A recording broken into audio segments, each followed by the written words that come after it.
A Republican member of the Texas House wants legal action taken against the chairman of the Texas GOP for, get this, supporting the Republican nominee for Speaker. This is Friday, January 10th, 2025.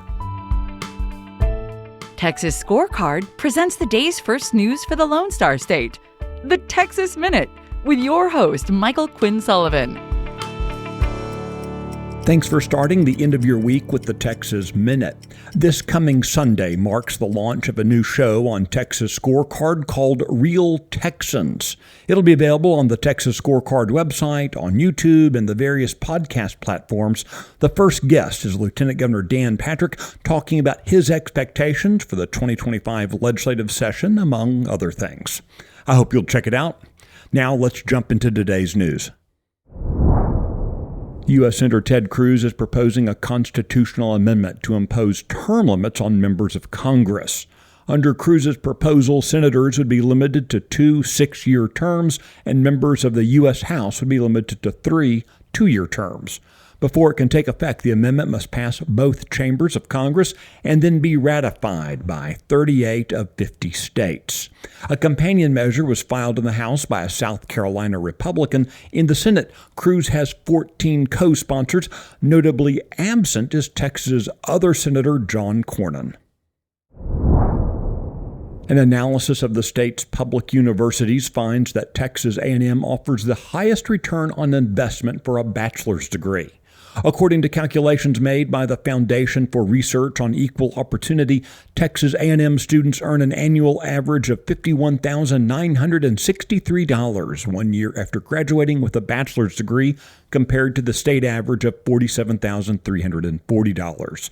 After 10 years, A&M graduates with bachelor's degrees earn up to an average of $86,000 annually, compared to $77,000 for other Texas universities.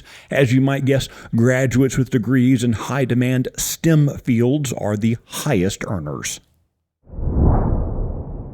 Attorney General Ken Paxton is moving forward with a lawsuit against Pfizer, asserting that the pharmaceutical company was knowingly misrepresenting the efficacy of its COVID-19 vaccine.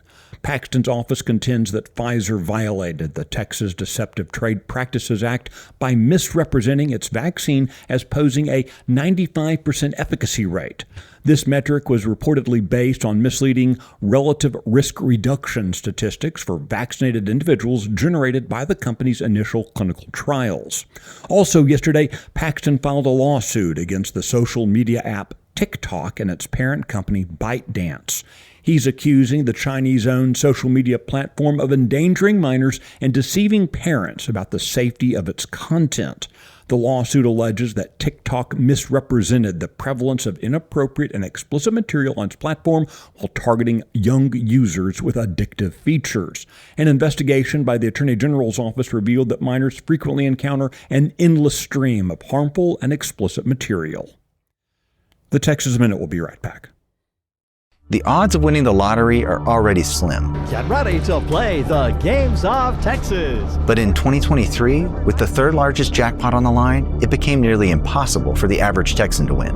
It turns out, it's hard to compete against an international gambling syndicate buying up $25 million worth of tickets. How did they pull it off? You might be shocked to learn with the help of the Lottery Commission itself. That's just one of the stories we're uncovering in Season 9 of Exposed. We're pulling back the curtain on the rigged games, political corruption, and corporate scandals that have plagued the Texas Lottery for years. Listen to Exposed, Gateway Drug, and discover the truth behind the numbers. Exposed, Season 9. Available now, wherever you get your podcasts. Republican State Representative Cody Harris of Palestine has filed a complaint with the Texas Ethics Commission. He's urging the agency to take legal action against the chairman of the Republican Party of Texas, Abraham George. Harris alleges that George has committed a felony by, get this, publicly backing the Texas House Republican caucus nominee for Speaker, David Cook.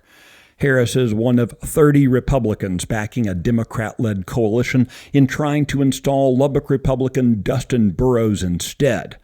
Harris is upset that the Texas GOP is sending mail into lawmakers' districts on the issue. The Texas GOP labeled Harris's actions as baseless and an attack on grassroots conservatives. In an interview with Metroplex area radio show host Mark Davis on Thursday, Harris defended his decision to join the Democrats in supporting Burrows despite the caucus nomination going to Mr. Cook. Here's Cody Harris from yesterday morning.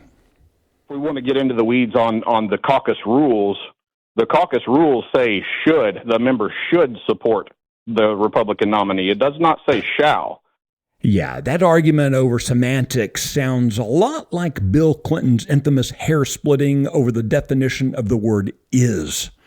Not a good look for a Republican. In the same interview, by the way, Harris goes on to say he, quote, absolutely supports eliminating the Texas House Republican caucus. Did I mention Cody Harris is a Republican?